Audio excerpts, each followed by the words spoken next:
we move on to WWE. A busy week. Trish Stratus makes the turn, and obviously we didn't think this was going to be a long title reign of the tag team belts for Becky and Lita. We called that correctly. I thought it'd be. I didn't call it correctly. I thought it'd be over at WrestleMania. I thought they were putting the belts in the line at WrestleMania. I thought it'd be Monday. The Raw after. So hey, we were only a week and then. But I guess the thing is, it's still surprising is that okay, now Lita's gone, but the Trish Stratus is now going to kind of start a program. So, I literally thought these people were going to be gone post WrestleMania weekend. To be honest Trish, Lita, gone. I like the Lita being written off television though.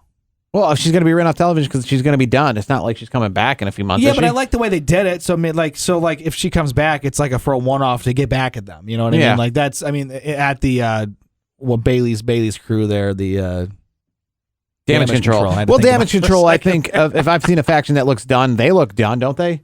Yeah, I mean they like their credibility is kind of. And I mean, and Io Sky is now the number one contender for Bianca Belair's championship.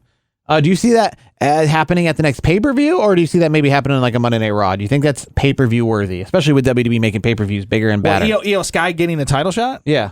It's a Monday Night Raw thing. You think it's a Monday Night Raw thing against Bianca Belair, like not a Backlash? I just hate saying that. I think at this point, I believe Io just needs to go on a nice singles run, like just go on her own and start building herself back up. Because I think for me, this was bringing her in as a faction.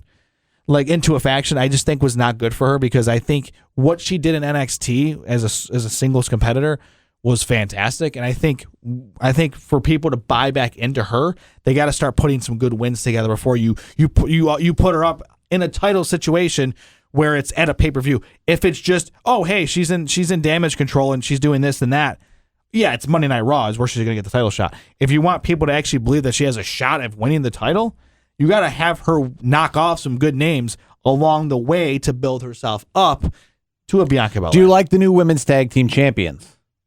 Yes, I do. I think Raquel Gonzalez needed it, or Raquel Rodriguez. Yeah. I'll keep doing that forever. I just think Raquel being a champion they need to put a belt on her some way, shape, or form. And I'm okay with Liv. I think that's I mean, Liv's cool.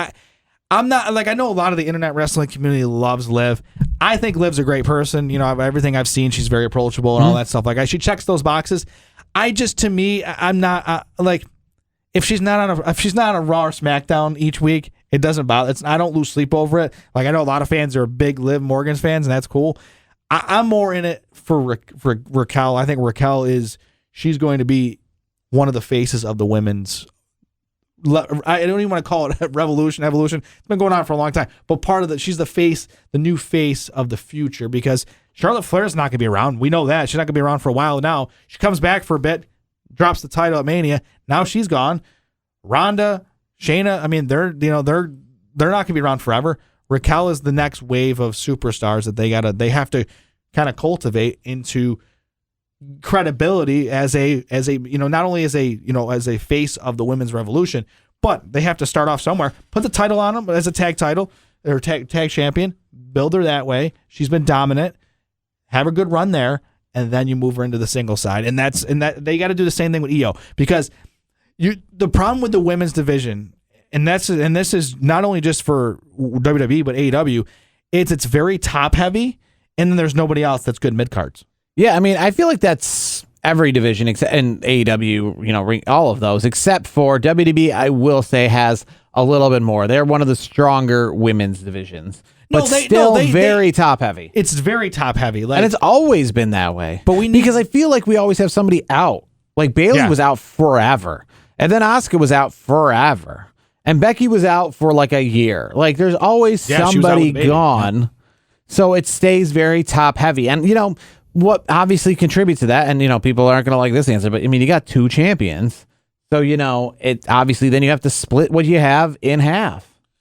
Well, to me, I've never been a fan of champions on Raw and champions on SmackDown.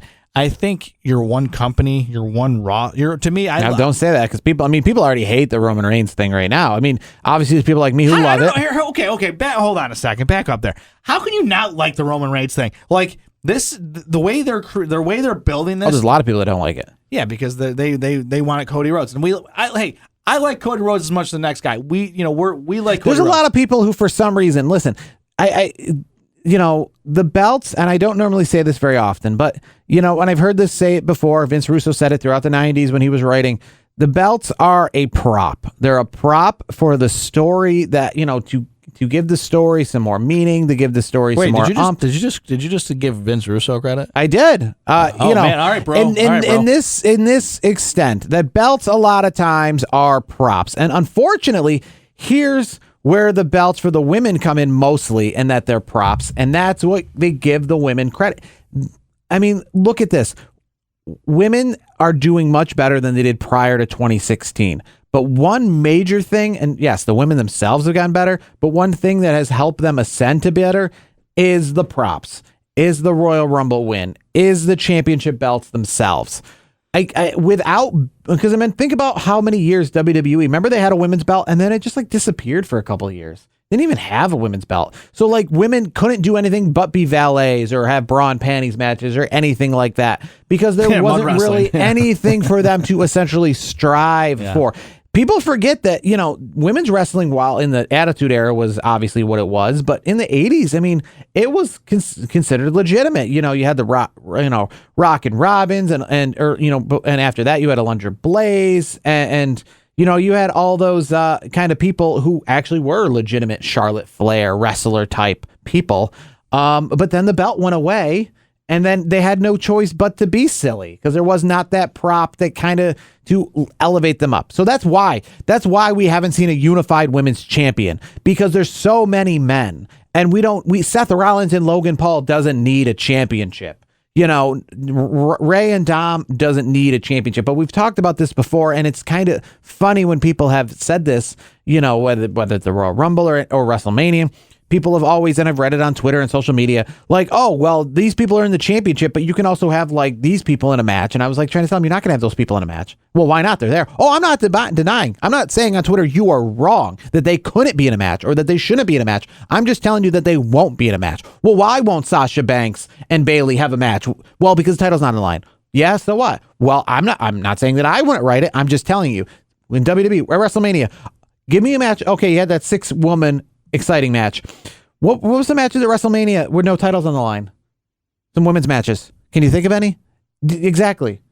So it's that's why I'm surprised they don't have more belts. Because when there's no belt, we're not interested in Natalya versus Shayna Baszler. Sorry, but I'll add to this. I don't need everybody. I don't need everybody gets a trophy. You know what I mean? Oh, I don't need it either. But look at the ratings. WWE knows that when Natalya and Shayna Baszler are in a match for nothing, who's watching?